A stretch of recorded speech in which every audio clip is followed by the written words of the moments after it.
ನಮಸ್ಕಾರ. ಚಂದನ ವಾಹಿನಿಯ ಎಲ್ಲ ವೀಕ್ಷಕರಿಗೂ ಹೊಸ ವರ್ಷದ ಶುಭಾಶಯಗಳು. ಮುಖ್ಯಾಂಶಗಳು: ಅತ್ಯಾಧುನಿಕ ತಂತ್ರಜ್ಞಾನದೊಂದಿಗೆ ಬಡವರಿಗಾಗಿ ತ್ವರಿತ ಹಾಗೂ ದೀರ್ಘಕಾಲ ಬಾಳಿಕೆ ಬರುವ ಮನೆಗಳ ನಿರ್ಮಾಣ ಅಗತ್ಯ, ಪ್ರಧಾನಿ ನರೇಂದ್ರ ಮೋದಿ. ರಾಜ್ಯದಲ್ಲಿ ಮುನ್ನೆಚ್ಚರಿಕೆ ಕ್ರಮಗಳೊಂದಿಗೆ ಶಾಲಾ ಕಾಲೇಜು ಆರಂಭ, ಮಕ್ಕಳ ಆರೋಗ್ಯ ರಕ್ಷಣೆಗೆ ಸರ್ಕಾರ ಸೂಕ್ತ ಕ್ರಮ, ಸಚಿವ ಸುರೇಶ್ ಕುಮಾರ್. ನಾಳೆ ದೇಶಾದ್ಯಂತ ಕೋವಿಡ್-19 ಲಸಿಕೆ ವಿತರಣೆಗೆ ಪೂರ್ವ ಸಿದ್ಧತೆ, ರಾಜ್ಯದ 5 ಜಿಲ್ಲೆಗಳಲ್ಲಿ ತಾಲೀಮು. ಹಾಗೂ ರಾಷ್ಟ್ರೀಯ ಹೆದ್ದಾರಿಗಳಲ್ಲಿ ಫಾಸ್ಟ್ಯಾಗ್ ಮೂಲಕ ಟೋಲ್ ಸಂಗ್ರಹ, ಕೇಂದ್ರದಿಂದ ಫೆಬ್ರವರಿ 15ರವರೆಗೆ ಗಡುವು ವಿಸ್ತರಣೆ. ವಾರ್ತೆಗಳ ವಿವರ. ಪ್ರಧಾನಿ ನರೇಂದ್ರ ಮೋದಿ ಅವರಿಂದು ಭಾರತ ಜಾಗತಿಕ ವಸತಿ ತಂತ್ರಜ್ಞಾನ ಸವಾಲು ಜಿಎಚ್ಟಿಸಿ ಇಂಡಿಯಾ ಅಡಿಯಲ್ಲಿ ಲೈಟ್ ಹೌಸ್ ಯೋಜನೆಗೆ ಶಿಲಾನ್ಯಾಸ ನೆರವೇರಿಸಿ ಡಿಜಿಟಲ್ ಮಾಧ್ಯಮದ ಮೂಲಕ ಕೈಪಿಡಿಗಳನ್ನು ಬಿಡುಗಡೆ ಮಾಡಿದರು.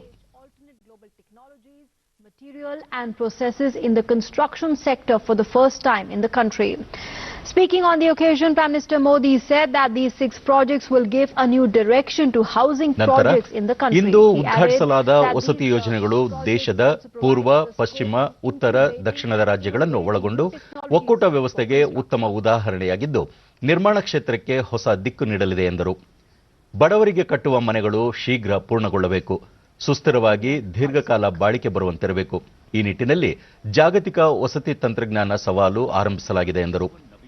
ಈ ಯೋಜನೆಗಳಲ್ಲಿ ನ್ಯೂಜಿಲೆಂಡ್, ಫ್ರಾನ್ಸ್, ಕೆನಡಾ ಮೊದಲಾದ ರಾಷ್ಟ್ರಗಳ ಆಧುನಿಕ ತಂತ್ರಜ್ಞಾನಗಳನ್ನು ಬಳಸಿಕೊಳ್ಳಲಾಗಿದ್ದು, ವಸತಿ ಯೋಜನೆಗಳಿಗೆ ವೇಗವೂ ದೊರೆಯುತ್ತದೆ, ಸದೃಢವಾಗಿಯೂ ಇರುತ್ತವೆ.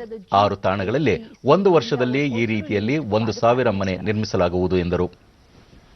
ವಿಶ್ವವಿದ್ಯಾಲಯಗಳು, ಎಂಜಿನಿಯರಿಂಗ್ ಕಾಲೇಜುಗಳು ತಮ್ಮ ವಿದ್ಯಾರ್ಥಿಗಳ ಗುಂಪುಗಳನ್ನು ರೂಪಿಸಿ ಇಂಥ ವಿನೂತನ ಯೋಜನೆಗಳ ತಾಣಕ್ಕೆ ಕಳುಹಿಸಿ ಅಧ್ಯಯನ ಮಾಡಿಸಿದರೆ ಈ ಪ್ರಾಯೋಗಿಕ ಪ್ರಯೋಗದಿಂದ ಅವರ ಜ್ಞಾನ ಹೆಚ್ಚುತ್ತದೆ. ಜೊತೆಗೆ ನಮ್ಮ ದೇಶದ ಸಂಪನ್ಮೂಲ ಅಗತ್ಯಕ್ಕೆ ಅನುಗುಣವಾಗಿ ಈ ತಂತ್ರಜ್ಞಾನದ ಸ್ವರೂಪವನ್ನೇ ಬದಲಿಸಲು ಸಾಧ್ಯವಾಗುತ್ತದೆ ಎಂದರು. ಈ ಯೋಜನೆಯ ಜೊತೆಗೆ ಮಾನವ ಸಂಪನ್ಮೂಲ ಅಭಿವೃದ್ಧಿಗೂ ಒತ್ತು ನೀಡಲಾಗಿದ್ದು, ಇದಕ್ಕಾಗಿಯೇ ಉತ್ತಮ ನಿರ್ಮಾಣಕಾರರ ನಿರ್ಮಾಣಕ್ಕಾಗಿ ಪ್ರಮಾಣ ಪತ್ರ ಕೋರ್ಸ್ ಆರಂಭಿಸಲಾಗಿದೆ ಎಂದರು. ಆಶಾ ಇಂಡಿಯಾ ಕಾರ್ಯಕ್ರಮ 21ನೇ ಶತಮಾನದ ನಿರ್ಮಾಣಗಳಿಗೆ ಒತ್ತು ನೀಡಲಿದೆ ಎಂದ ಅವರು ತಂತ್ರಜ್ಞಾನದ ಅಳವಡಿಕೆಯ ಮಹತ್ವವನ್ನು ಪ್ರತಿಪಾದಿಸಿದರು.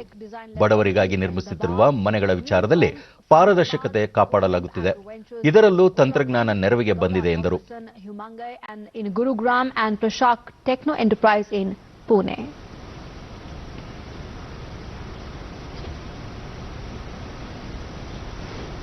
लोगों का भरोसा टूटता जा रहा था.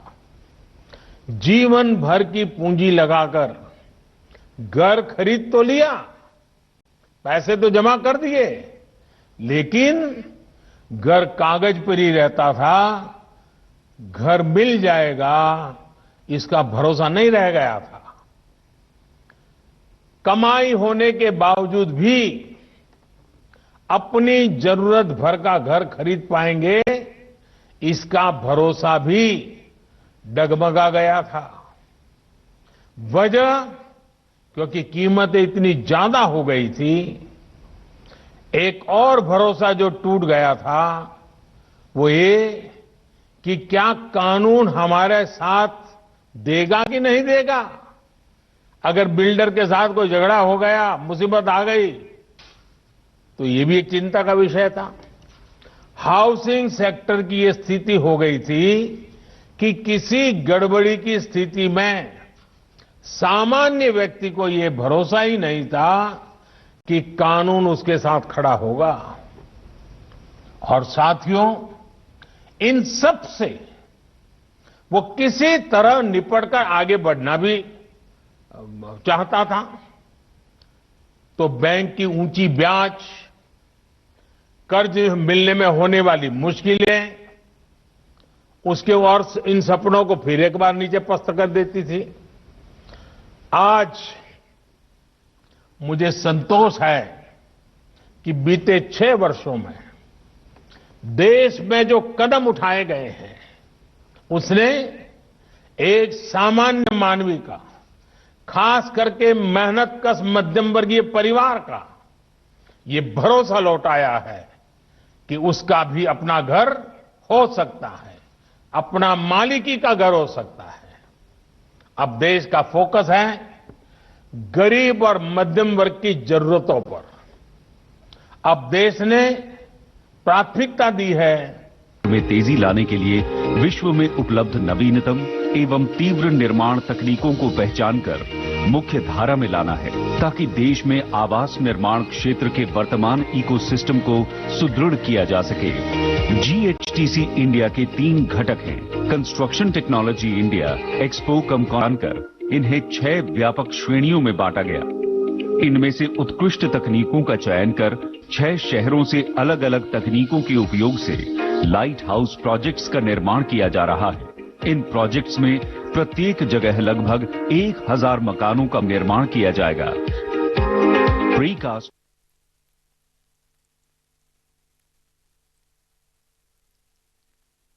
ಇದಕ್ಕೂ ಮುನ್ನ ನಾಗರಿಕ ವಿಮಾನಯಾನ ಮತ್ತು ವಸತಿ ಸಚಿವ ಹರ್ದೀಪ್ ಸಿಂಗ್ ಪುರಿ ಹೊಸ ವರ್ಷದ ಮೊದಲ ದಿನ ಆರಂಭಿಸಲಾಗಿರುವ ಈ ಕಾರ್ಯಕ್ರಮ ದೇಶದ ವಸತಿ ನಿರ್ಮಾಣ ತಂತ್ರಜ್ಞಾನ ಕ್ಷೇತ್ರದಲ್ಲಿ ಐತಿಹಾಸಿಕ ಬದಲಾವಣೆ ತರುವ ದಿನವಾಗಿದೆ ಮತ್ತು ಇದು ಪ್ರಧಾನಮಂತ್ರಿಯವರ ಆತ್ಮನಿರ್ಭರ ಭಾರತ ಕನಸು ನನಸು ಮಾಡುವಲ್ಲಿ ಮಹತ್ವದ ಪಾತ್ರ ವಹಿಸಲಿದೆ ಎಂದರು.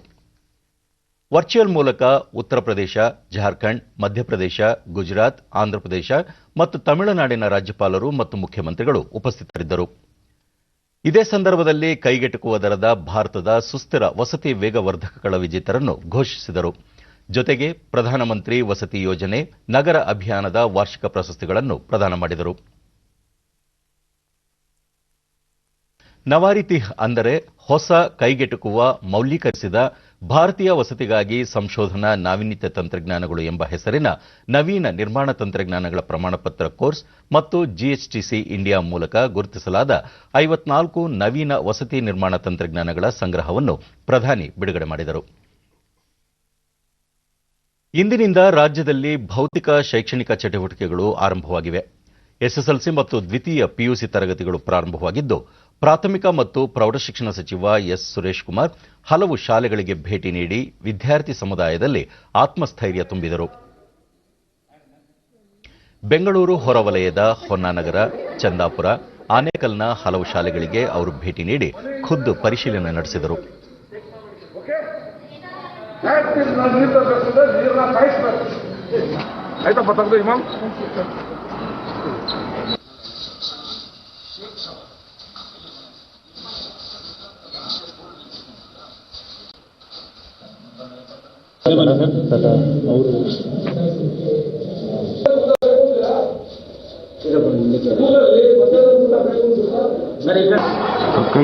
ಬಳಿಕ ಇಂದಿನಿಂದ ಶೈಕ್ಷಣಿಕ ಚಟುವಟಿಕೆಗಳು ಪ್ರಾರಂಭವಾಗುತ್ತಿರುವುದು ಸಂತಸ ತಂದಿದೆ.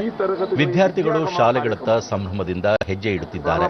ಶಿಕ್ಷಣ ಬಾಧಿತವಾಗಿ ಮುಂದುವರಿಯಲಿದ್ದು, ಎಲ್ಲರ ಆರೋಗ್ಯ ರಕ್ಷಣೆಗೆ ಸರ್ಕಾರ ಸೂಕ್ತ ಮುನ್ನೆಚ್ಚರಿಕೆಗಳನ್ನು ಕೈಗೊಂಡಿದೆ. ಶಾಲಾ ಆವರಣದಲ್ಲಿ ಮತ್ತೊಮ್ಮೆ ಮಕ್ಕಳ ಕಲರವ ಕಂಡುಬಂದಿದೆ ಎಂದರು. ಆನ್ಲೈನ್ ಶಿಕ್ಷಣ ಪರ್ಯಾಯವಲ್ಲ, ಅದು ಪೂರಕ ವ್ಯವಸ್ಥೆ ಮಾತ್ರ. ವಿದ್ಯಾರ್ಥಿಗಳಿಗೆ ಕಡ್ಡಾಯವಾಗಿ ಶಾಲೆಗಳಿಗೆ ಹಾಜರಾಗುವಂತೆ ಸೂಚಿಸಿಲ್ಲ. ಮೊದಲ ದಿನ 35% 50% ವಿದ್ಯಾರ್ಥಿಗಳು ತರಗತಿಗಳಿಗೆ ಹಾಜರಾಗುವ ನಿರೀಕ್ಷೆ ಇದೆ. ಶಾಲೆಗಳ ಮೂಲಕ ಸೋಂಕು ಹರಡದಂತೆ ಶಿಕ್ಷಕರು ಸೂಕ್ತ ಕ್ರಮ ಕೈಗೊಳ್ಳುತ್ತಿದ್ದಾರೆ. ಆತಂಕ ಇರುವ ವಿದ್ಯಾರ್ಥಿ ಮತ್ತು ಪೋಷಕರು ತಮ್ಮ ಕಳವಳ ನಿವಾರಣೆಯಾದ ನಂತರವೇ ಶಾಲೆಗೆ ಬರಬಹುದು ಎಂದು ತಿಳಿಸಿದರು. ಮೊದಲನೇ ದಿವಸ ನಾವೇನು ತುಂಬಾ ಮಕ್ಕಳು ಬರ್ತಾರೆ ಅಂತ ನಿರೀಕ್ಷೆ ಮಾಡ್ತಾ ಇಲ್ಲ. 2 ಕಾರಣ, 35-40%, 50% ಇವತ್ತು ಮಕ್ಕಳು ಬರ್ಬೋದು, ಚಿಂತೆ ಇಲ್ಲ. ಒಟ್ಟಾರೆ ನಮ್ಮ ಶೈಕ್ಷಣಿಕ ಚಟುವಟಿಕೆ ಪ್ರಾರಂಭವಾಗಿದೆ. ಎಲ್ಲ ಎಚ್ಚರಿಕೆಗಳನ್ನ ನಮ್ಮ ಶಿಕ್ಷಕರು ಗಮನದಲ್ಲಿಟ್ಕೊಂಡು ಅನುಸರಿಸ್ತಾರೆ. ಮತ್ತೆ ನಾನು ಮತ್ತೆ ಹೇಳಿದಂಗೆ ನಮ್ಮ ಶಿಕ್ಷಕರಿಗೂ ಕೂಡ ಒಂದು ಮನಸ್ಸಿನಲ್ಲಿದೆ, ನಮ್ಮ ಶಾಲೆಯಿಂದ ಈ ಸೋಂಕು ಯಾವುದೇ ಕಾರಣಕ್ಕೆ ಹರಡಬಾರದು. ಯಾವುದೇ ರೀತಿ ಆತಂಕ ಬೇಡ. ಇದು ಕೋವಿಡ್ಗಿಂತ ಇದು ತುಂಬಾ ಅಪಾಯಕಾರಿ ಅಲ್ಲ. ಅದೇ ಮುನ್ನೆಚ್ಚರಿಕೆ ಕ್ರಮ ಬೇಕು, ಅದೇ ಔಷಧಿ ಸಾಕು. ಮತ್ತೆ ಶಾಲೆಗಳಲ್ಲಿ ಸೋಂಕು ನಿಯಂತ್ರಣ ಕ್ರಮಗಳನ್ನು ಪರಿಶೀಲಿಸುವ ಸಲುವಾಗಿಯೇ ವಿಚಕ್ಷಣ ದಳವನ್ನು ನೇಮಿಸಲಾಗುವುದು. ಈ ದಳ ಹಠಾತ್ ಭೇಟಿ ನೀಡಿ ಪರಿಶೀಲಿಸಿ ಸರ್ಕಾರಕ್ಕೆ ವರದಿ ಸಲ್ಲಿಸಲಿದೆ ಎಂದರು. ವಿದ್ಯಾರ್ಥಿಗಳು ಹಿಂದಿನ ವರ್ಷದ ಸಾರಿಗೆ ಸಂಸ್ಥೆ ಬಸ್ ಪಾಸ್ಗಳನ್ನು ತೋರಿಸಿ ಉಚಿತವಾಗಿ ಸಂಚರಿಸಲು ಅವಕಾಶ ನೀಡಲಾಗಿದೆ. ವಿದ್ಯಾರ್ಥಿಗಳ ಜೊತೆ ಸಾರಿಗೆ ಸಂಸ್ಥೆ ಸಿಬ್ಬಂದಿ ಸೌಜನ್ಯದಿಂದ ವರ್ತಿಸಬೇಕು ಎಂದು ಸಲಹೆ ಮಾಡಿದರು. ಕೆಲವು ಕಡೆ ರೀಚ್ ಆಗಿಲ್ಲ ಅಂತ ಇವತ್ತು ನಾನು ಕೇಳಲ್ಪಟ್ಟೆ. ನಾನು ಈಗ ಇನ್ನೊಂದ್ಸಲ ವ್ಯವಸ್ಥಾಪಕ ನಿರ್ದೇಶಕರಿಗೆ ಮಾತಾಡಿ ಹೇಳ್ತೀನಿ. ಎಲ್ಲ ಬಸ್ ಪಾಸ್ಗಳು ಕೂಡ ಅಲೋ ಮಾಡಬೇಕು ಅಂತ ಮೊದಲನೇದು. ಎರಡನೇದು, ನಾನು ಈಗಾಗಲೇ ಹಳೆ SSLC ಪರೀಕ್ಷೆ ಸಮಯದಲ್ಲೂ ಕೂಡ ಹೇಳಿದ್ದೆ, ಬಸ್ BTS ಕಂಡಕ್ಟರ್ ಮತ್ತೆ ಡ್ರೈವರು ಮಕ್ಕಳ ಜೊತೆ ಮಾತಾಡುವಾಗ ವರ್ತಿಸುವಾಗ ಸೂಕ್ಷ್ಮವಾಗಿ ವರ್ತಿಸಬೇಕು. ಈಗ ಹೆಂಗ್ ಓದ್ಬೇಕು ವಿದ್ಯಾರ್ಥಿನಿ ಪವಿತ್ರ ಆನ್ಲೈನ್ ಕ್ಲಾಸ್ಗಿಂತ ಶಾಲೆಗೆ ಹೋಗಿ ಕಲಿಯುವುದು ಸೂಕ್ತವಾಗಿದೆ. ಇಂದಿನಿಂದ ಕೊರೋನಾ ಮುಂಜಾಗ್ರತೆ ಕ್ರಮಗಳೊಂದಿಗೆ ಶಾಲೆಗಳು ಪುನರಾರಂಭವಾಗಿರುವುದು ಸಂತಸ ತಂದಿದೆ ಎಂದರು. ಸುರೇಶ್ ಕುಮಾರ್ ಸರ್ ಬಂದಿದ್ರು, ಅವರೆಲ್ಲ ಹೇಳಿದ್ರು ನಮಗೆ, ನಾವು ಅದೇ ತರ ಪಾಲಿಸ್ಕೊಂಡು ಹೋಗ್ತೀವಿ. ಇನ್ಮೇಲೆ ಮುಂದೆ ಚೆನ್ನಾಗಿ ಓದ್ಕೊಂಡು ಒಳ್ಳೆ ವಿದ್ಯಾರ್ಥಿಯಾಗಿ ಈ ಸ್ಕೂಲಿಗೆ ಫಸ್ಟ್ ರ್ಯಾಂಕ್ ಬರೋ ತರ ಮಾಡ್ತೀವಿ ಸರ್. ರಾಜ್ಯದಲ್ಲಿ ಇಂದಿನಿಂದ SSLC ಮತ್ತು ದ್ವಿತೀಯ PUC ತರಗತಿಗಳು ಆರಂಭವಾಗಿದ್ದು, ವಿದ್ಯಾರ್ಥಿಗಳು ಸುರಕ್ಷತಾ ಕ್ರಮಗಳೊಂದಿಗೆ ಶಾಲಾ ಕಾಲೇಜುಗಳಿಗೆ ಆಗಮಿಸುತ್ತಿದ್ದಾರೆ. ಕೆಲವು ಶಾಲಾ ಮತ್ತು ಕಾಲೇಜುಗಳನ್ನು ಜನವರಿ 4ರಿಂದ ತೆರೆಯಲು ತೀರ್ಮಾನಿಸಿದ್ದು, ಇನ್ನು ಕೆಲವು ಶಾಲಾ ಕಾಲೇಜುಗಳಲ್ಲಿ ಬೋಧನೆ ಆರಂಭಗೊಂಡಿದೆ. ಆನ್ಲೈನ್ ಮೂಲಕವೂ ತರಗತಿಗಳಿಗೆ ಹಾಜರಾಗಲು ಅವಕಾಶ ಕಲ್ಪಿಸಿದ್ದು, ಈ ಹಿನ್ನೆಲೆಯಲ್ಲಿ ಮೊದಲ ದಿನ ವಿದ್ಯಾರ್ಥಿಗಳ ಹಾಜರಾತಿಯಲ್ಲಿ ಅಷ್ಟೇನೂ ಹೆಚ್ಚಳ ಕಂಡುಬಂದಿಲ್ಲ. ಶೇಷಾದ್ರಿಪುರಂ ಕಾಲೇಜಿನ ಪ್ರಾಂಶುಪಾಲ ಮಂಜುನಾಥ್ ಮಾಹಿತಿ ನೀಡಿ, ಇಂದಿನಿಂದ ದ್ವಿತೀಯ PUC ತರಗತಿಗಳನ್ನು ಆರಂಭಿಸಿದ್ದು, ವಿದ್ಯಾರ್ಥಿಗಳಲ್ಲಿ ಆತ್ಮಸ್ಥೈರ್ಯ ಮೂಡಿಸಲು ಆದ್ಯತೆ ನೀಡಲಾಗುತ್ತಿದೆ ಎಂದರು.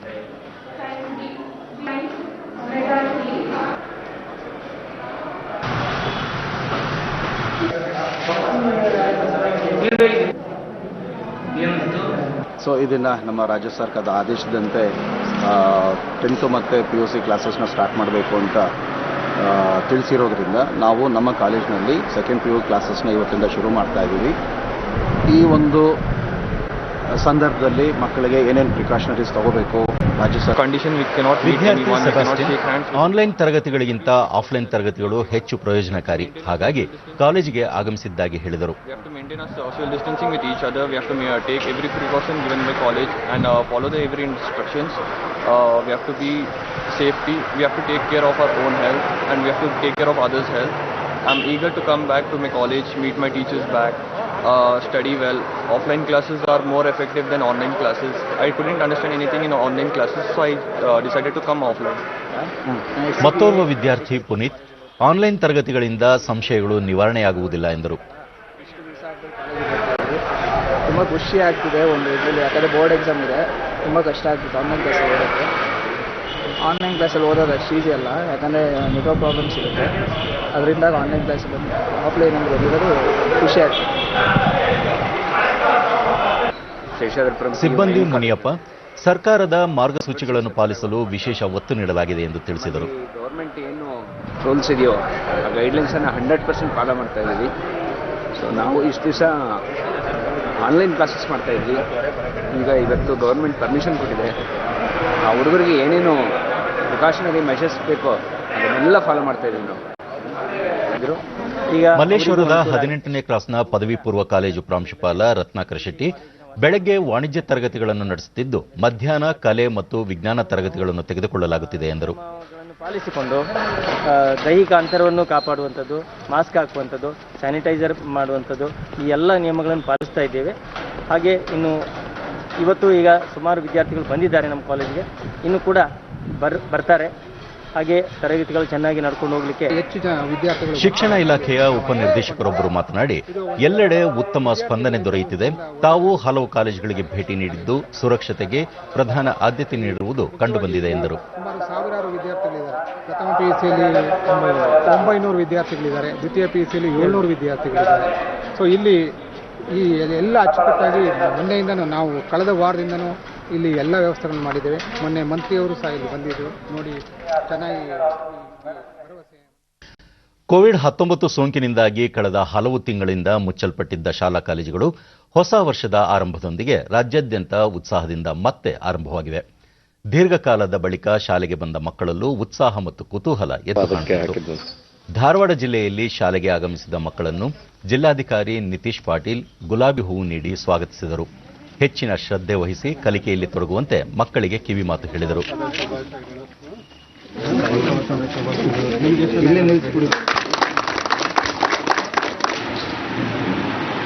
ಶಾಲಾ ಕಾಲೇಜುಗಳ ಆರಂಭದ ಹಿನ್ನೆಲೆಯಲ್ಲಿ ಎಲ್ಲ ಅಗತ್ಯ ಸಿದ್ಧತೆ ಮಾಡಿಕೊಳ್ಳಲಾಗಿತ್ತು. ವಿದ್ಯಾರ್ಥಿಗಳಿಗೆ ಪರಸ್ಪರ ಅಂತರ ಕಾಪಾಡಿಕೊಂಡು ಸ್ಯಾನಿಟೈಸರ್ ಬಳಸಲು ಆದ್ಯತೆ ನೀಡಲಾಗಿತ್ತು. ಜಿಲ್ಲಾಧಿಕಾರಿ ನಿತೀಶ್ ಪಾಟೀಲ್ ಮಾತನಾಡಿ, ವಾರದಿಂದ ಎಲ್ಲ ಅಗತ್ಯ ಸಿದ್ಧತೆಗಳನ್ನು ಮಾಡಿಕೊಳ್ಳಲಾಗಿತ್ತು. 35% ವಿದ್ಯಾರ್ಥಿಗಳು ಆಗಮಿಸಿದ್ದು, ಭೌತಿಕ ತರಗತಿಗಳಿಗೆ ಹಾಜರಾಗಲು ಮಕ್ಕಳಲ್ಲಿ ಹೆಚ್ಚಿನ ಉತ್ಸಾಹ ಕಂಡುಬರುತ್ತಿದೆ ಎಂದು ವಾಲಂಟರಿಯಾಗಿ ಬಂದಿದ್ದಾರೆ.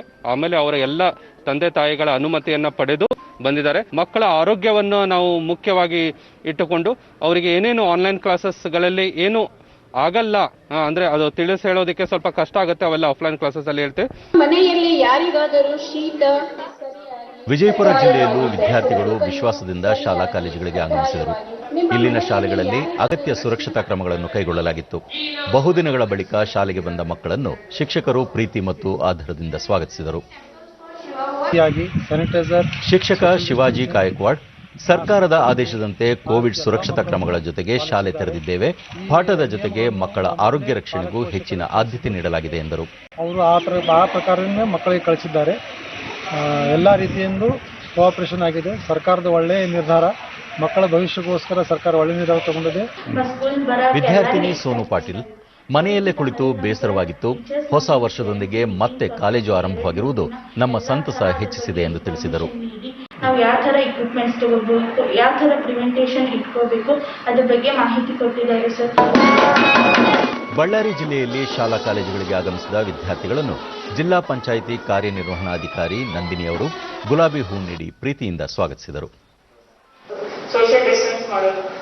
ಬಳಿಕ ವಿಶ್ವಾಸ ಹೆಚ್ಚಿಸುವ ಉದ್ದೇಶದಿಂದ ಸಂಭ್ರಮದಿಂದ ವಿದ್ಯಾರ್ಥಿಗಳನ್ನು ಶಾಲಾ ಕಾಲೇಜುಗಳಿಗೆ ಸ್ವಾಗತಿಸಲಾಗುತ್ತಿದೆ.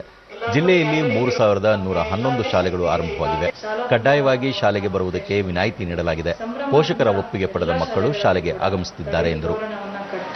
ಎಲ್ಲೆಲ್ಲಿ ಸಂಗೀತ ಸಾಧ್ಯ ಇದೆ, ಸಂಗೀತದ ಮುಖಾಂತರ ಶಿಕ್ಷಕರೇ ಮಕ್ಕಳಿಗೆ ಹೂವನ್ನು ನೀಡೋದ್ರ ಮುಖಾಂತರ ಎಲ್ಲರಿಗೂ ಕೂಡ ಬಾಗಿಲಲ್ಲಿ ನಿಂತು ಸ್ವಾಗತಿಸಿ ಎಲ್ಲ ಮಕ್ಕಳನ್ನ ಒಳಗಡೆ ಕರ್ಕೊತಾ ಇದ್ದಾರೆ. ಈ ಒಂದು ಸಂಭ್ರಮಾಚರಣೆ ಹೊಸ ವರ್ಷದಲ್ಲಿ ಶುರುವಾಗಿರೋದು ಇನ್ನಷ್ಟು ಬಹಳಷ್ಟು ಖುಷಿ ಒಂದು ವಾತಾವರಣವನ್ನು ಮಕ್ಕಳಲ್ಲಿ ತಂದಿದೆ. ಪೋಷಕ ವಿಶ್ವನಾಥ್, ಕೊರೋನಾದಿಂದಾಗಿ ಬಹಳ ದಿನಗಳಿಂದ ಮಕ್ಕಳ ಕಲಿಕೆಗೆ ತೊಂದರೆಯಾಗಿತ್ತು. ಬಡ ಪೋಷಕರು ಆನ್ಲೈನ್ ತರಗತಿಯಲ್ಲಿ ಪಾಲ್ಗೊಳ್ಳಲು ಸೌಲಭ್ಯಗಳ ಕೊರತೆ ಇತ್ತು. ಶಾಲೆ ಆರಂಭದೊಂದಿಗೆ ಆ ಎಲ್ಲ ಸಮಸ್ಯೆಗಳು ದೂರವಾಗಿವೆ ಎಂದು ಅಭಿಪ್ರಾಯಪಟ್ಟರು. ಅವರಿಗೆ ಫೋನು ಇಲ್ಲದೆ ಇರೋದು, ಹಿಂಗಾಗಿ ನಮ್ಮ ಮಕ್ಕಳಿಗೆ ಬಹಳ ತೊಂದರೆ ಆಗ್ತಿತ್ತು. ಈಗ ಸರ್ಕಾರ ಶಾಲೆಗಳನ್ನು ಪ್ರಾರಂಭ ಮಾಡಿದ್ರಿಂದ ನಮ್ಮ ಮಕ್ಕಳಿಗೆ ಒಳ್ಳೆ ವಿದ್ಯಾಭ್ಯಾಸ ಸಿಗಲಿದೆ. ವಿದ್ಯಾರ್ಥಿನಿಯರಾದ ಧರಣಿ ಹಾಗೂ ಜುಬೇದಾ, ಶಾಲೆಗಳು ಆರಂಭವಾಗಿದ್ದು ನಷ್ಟವಾಗಿರುವ ಕಲಿಕೆಯನ್ನು ಮತ್ತೆ ಗಳಿಸಿಕೊಳ್ಳಲು ಶ್ರಮ ವಹಿಸಿ ಓದುವುದಾಗಿ ತಿಳಿಸಿದರು. ಟೀಚರ್ಸ್ ಕೊಟ್ಟಿರೋ ವರ್ಕ್ ಅನ್ನು ಎಲ್ಲ ಪ್ರಿಪೇರ್ ಮಾಡ್ಕೊಂಡು ತಗೊಂಡು ಬಂದು ಟೀಚರ್ಸ್ ಸಬ್ಮಿಟ್ ಮಾಡಿವಿ. ಟೀಚರ್ಸ್ ನಮಗೆ ಮಾರ್ಕ್ಸು ಕೊಟ್ಟಾರ. ಈಗ ಸ್ಕೂಲ್ ಓಪನ್ ಆಗ್ತಿದೆ. ಓಪನ್ ಆದ್ಮೇಲೆ ಟೀಚರ್ಸು ಸುತ್ತ ನಮಗೆ ಆನ್ಲೈನ್ ಕ್ಲಾಸಲ್ಲಿ ಎಷ್ಟು ಎಕ್ಸ್ಪ್ಲೇನ್ ಮಾಡಾರೋ ಈಗೂ ಅಷ್ಟೇ ಇದು ಮಾಡ್ತಿದ್ದಾರೆ. ಕೊರೋನಾ ಸೋಂಕು ನಿಯಂತ್ರಣ ಉದ್ದೇಶದಿಂದ ಶಿಕ್ಷಣ ಇಲಾಖೆ ಎಲ್ಲಾ ರೀತಿಯ ಮುಂಜಾಗ್ರತಾ ಕ್ರಮಗಳನ್ನು ಕೈಗೊಂಡಿದ್ದು, ಕೊರೋನಾ ಓಡಿಸೋಣ, ಮಕ್ಕಳನ್ನು ಓದಿಸೋಣ ಎಂಬ ಧ್ಯೇಯವಾಕ್ಯವನ್ನು ಸಾಕಾರಗೊಳಿಸಲು ಎಲ್ಲರೂ ಕೈಜೋಡಿಸಬೇಕು ಎಂದು ಆರೋಗ್ಯ ಮತ್ತು ವೈದ್ಯಕೀಯ ಶಿಕ್ಷಣ ಸಚಿವ ಡಾ ಕೆ ಸುಧಾಕರ್ ಹೇಳಿದ್ದಾರೆ. ವಿದ್ಯಾರ್ಥಿಗಳ ಆರೋಗ್ಯ, ಶೈಕ್ಷಣಿಕ ಪ್ರಗತಿ ಗಮನದಲ್ಲಿಟ್ಟುಕೊಂಡು ಎಚ್ಚರಿಕೆ ಮತ್ತು ಜವಾಬ್ದಾರಿಯಿಂದ ಭೌತಿಕ ತರಗತಿಗಳನ್ನು ಆರಂಭಿಸಲಾಗಿದೆ. ಪೋಷಕರು ಯಾವುದೇ ಆತಂಕವಿಲ್ಲದೆ ವಿದ್ಯಾರ್ಥಿಗಳನ್ನು ಶಾಲೆಗಳಿಗೆ ಕಳುಹಿಸಬಹುದು. ಸರ್ಕಾರ ಸಕಲ ಮುನ್ನೆಚ್ಚರಿಕೆ ಕ್ರಮಗಳನ್ನು ತೆಗೆದುಕೊಂಡಿದೆ ಎಂದು ತಿಳಿಸಿದರು.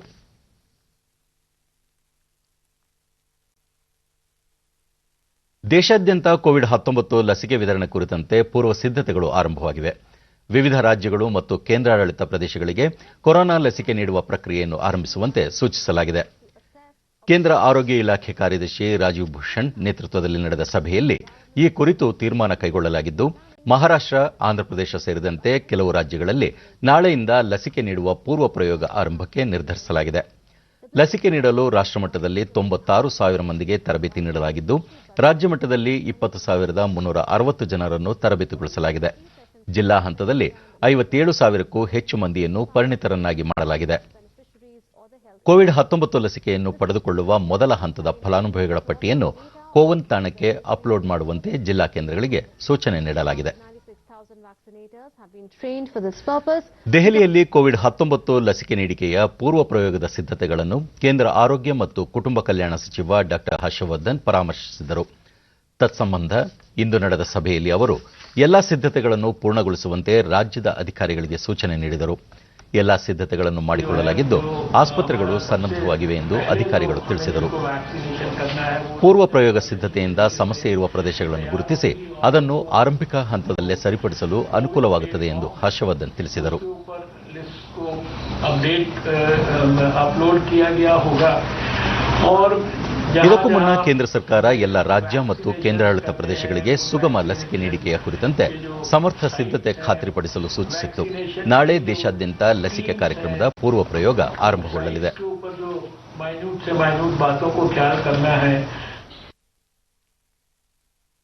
ರಾಜ್ಯದ 5 ಜಿಲ್ಲೆಗಳಲ್ಲಿ ನಾಳೆ ಪ್ರಾಯೋಗಿಕವಾಗಿ ಡ್ರೈ ರನ್ ಕೊರೋನಾ ಲಸಿಕೆ ಹಾಕುವ ತಾಲೀಮು ನಡೆಯಲಿದೆ.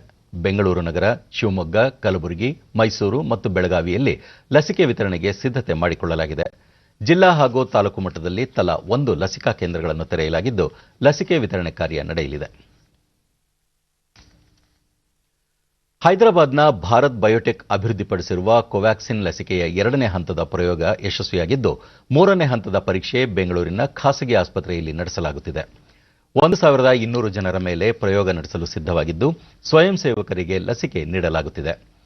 ಬೆಂಗಳೂರಿನ ಮಹಾನಗರ ಪಾಲಿಕೆಯಲ್ಲಿ ಡಾಟಾ ಆಪರೇಟರ್ ಆಗಿ ಕಾರ್ಯನಿರ್ವಹಿಸುತ್ತಿರುವ ಜಿಲ್ಲೆಯ ಸಿದ್ದಾಪುರ ತಾಲೂಕಿನ ಮಹೇಶ್ ಹೆಗಡೆ ಸ್ವಯಂ ಪ್ರೇರಣೆಯಿಂದ ಲಸಿಕೆ ಪಡೆದರು.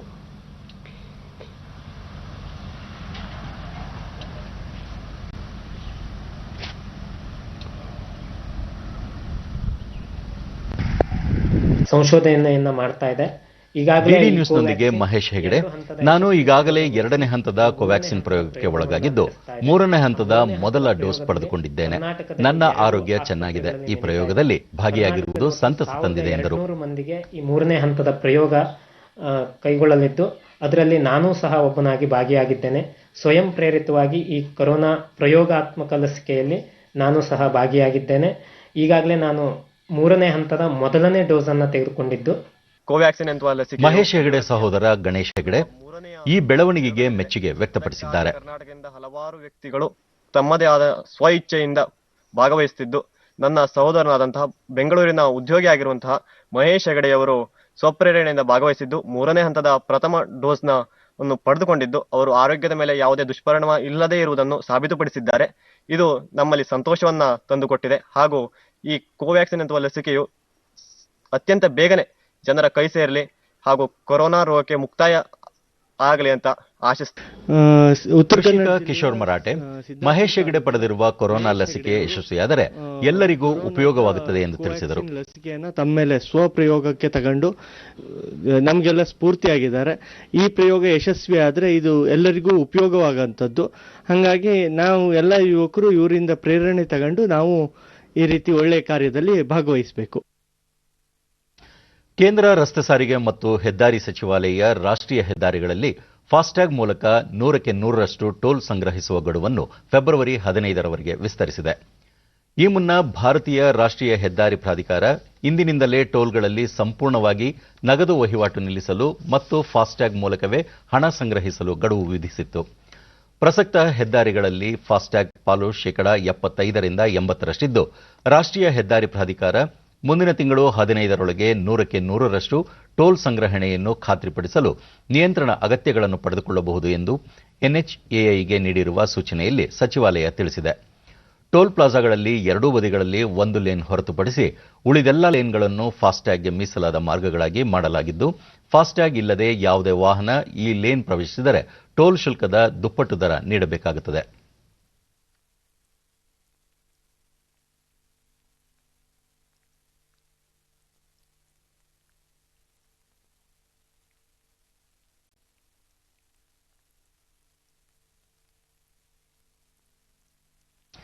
ಕೊರೋನಾ ಸೋಂಕಿನಿಂದ ಬಾಧಿತವಾಗಿದ್ದ 2020ನೇ ವರ್ಷ ಇತಿಹಾಸದ ಪುಟ ಸೇರಿದೆ.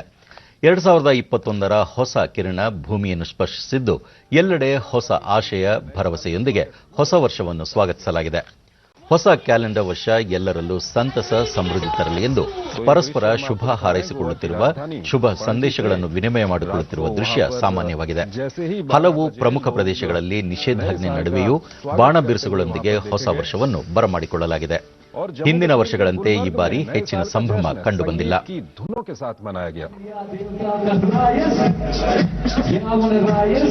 ಬೆಂಗಳೂರು ಸೇರಿದಂತೆ ರಾಜ್ಯದ ಹಲವೆಡೆ ಹೊಸ ವರ್ಷವನ್ನು ಆಚರಿಸಲಾಗುತ್ತಿದೆ. ಕೊಡಗು ಸೇರಿದಂತೆ ಮಲೆನಾಡು ಭಾಗದ ಹಲವೆಡೆ ಹೋಮ್ ಸ್ಟೇಗಳಲ್ಲಿ ವರ್ಷಾಚರಣೆಗೆ ನಿರ್ಬಂಧ ವಿಧಿಸಲಾಗಿತ್ತು. ಯಾರು ಮನೆಯಿಂದ ಹೊರಬರದಂತೆ ಸರ್ಕಾರ ಆದೇಶ ಮಾಡಿರುವ ಬಚಾವಾಗಿ ಕೇಂದ್ರ ಮತ್ತು ರಾಜ್ಯ ಸರ್ಕಾರಗಳು ಅಗತ್ಯ ತೀವ್ರ ಉಳಿಸಲು ವಾರಿಯರ್ ನೀತಿ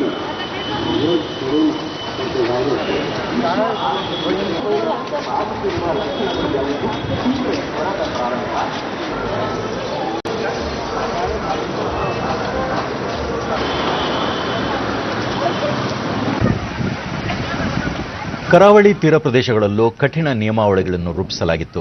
ಪ್ರವಾಸೋದ್ಯಮ ತಾಣಗಳಲ್ಲಿ ಕಟ್ಟುನಿಟ್ಟಿನ ಕ್ರಮಗಳನ್ನು ಕೈಗೊಳ್ಳಲಾಗಿತ್ತು.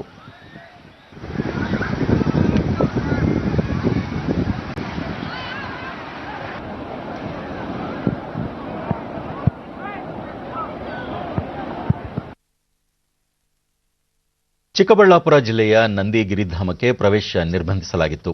ಮೈಸೂರು ಸೇರಿದಂತೆ ಪ್ರಮುಖ ಪ್ರವಾಸಿ ತಾಣಗಳಲ್ಲೂ ಪ್ರವಾಸೋದ್ಯಮ ಇಲಾಖೆ ಸಂಭ್ರಮಾಚರಣೆಗೆ ಅವಕಾಶ ನೀಡಿರಲಿಲ್ಲ. शहर के पार्क स्ट्रीट क्षेत्र में लोग आधी रात को नए साल का खास स्वागत करते दिखाई दिए। तो ये कोलकाता की तस्वीरें आप देख सकते हैं।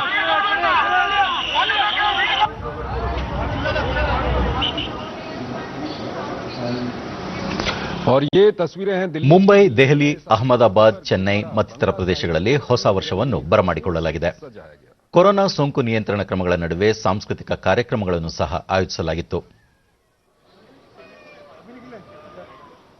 से सभी को मंत्रमुग्ध कर दिया। उन्होंने एक के बाद एक ಬಿಎಸ್ಎಫ್ ಸಿಬ್ಬಂದಿ ವ್ಯಕ್ತಿಗತ ಅಂತರದೊಂದಿಗೆ ಹೊಸ ವರ್ಷವನ್ನು ಸಂಭ್ರಮದಿಂದ ಸ್ವಾಗತಿಸಿದರು.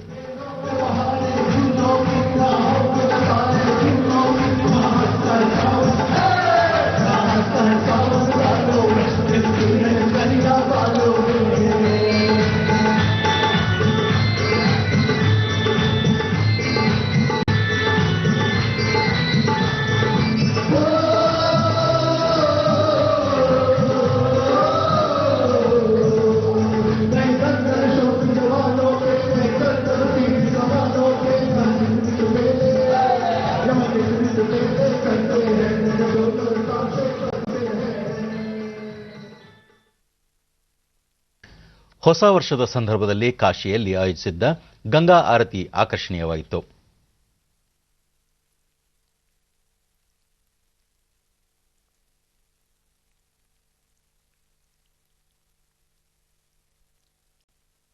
ಈ ಮಧ್ಯೆ ಹೊಸ ವರ್ಷಕ್ಕೆ ಗಣ್ಯರು ಶುಭ ಕೋರಿದ್ದಾರೆ. ರಾಷ್ಟ್ರಪತಿ ರಾಮನಾಥ್ ಕೋವಿಂದ್ ತಮ್ಮ ಸಂದೇಶದಲ್ಲಿ ಹೊಸ ವರ್ಷ ಹೊಸ ಅವಕಾಶ ಮತ್ತು ನವ ಆಶಯಕ್ಕೆ ಹಾದಿಯಾಗಿದ್ದು, ಕೋವಿಡ್-19 ಸಂಕಷ್ಟದಿಂದ ಹೊರಬರಲು ಹೊಸ ಆಶಯ ಮತ್ತು ಸಮನ್ವಯತೆಯೊಂದಿಗೆ ಸಾಗುವಂತೆ ಕರೆ ನೀಡಿದ್ದಾರೆ.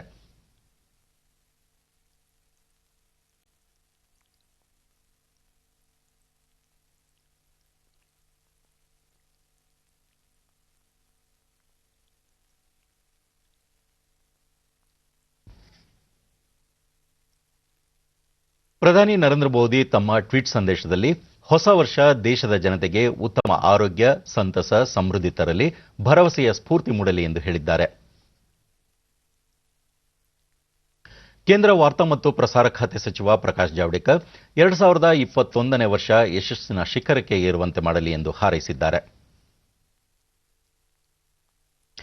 ಹೊಸ ವರ್ಷಕ್ಕೆ ಮುಖ್ಯಮಂತ್ರಿ ಬಿಎಸ್ ಯಡಿಯೂರಪ್ಪ ನಾಡಿನ ಶುಭ ಕೋರಿದ್ದಾರೆ.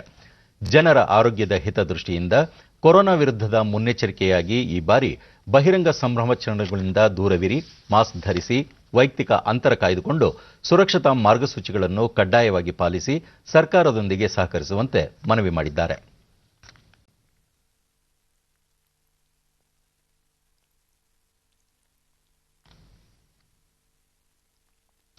ಮುಖ್ಯಮಂತ್ರಿಯವರು ರಾಜ್ಯಪಾಲ ವಜುಭಾಯಿ ವಾಲಾ ಅವರನ್ನು ಭೇಟಿ ಮಾಡಿ ಹೊಸ ವರ್ಷದ ಶುಭಾಶಯ ಕೋರಿದರು.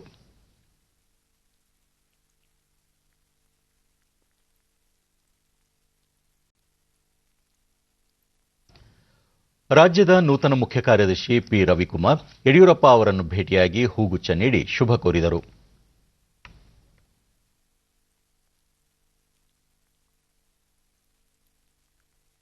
ಕೊನೆಯಲ್ಲಿ ಮತ್ತೊಮ್ಮೆ ಮುಖ್ಯಾಂಶಗಳು.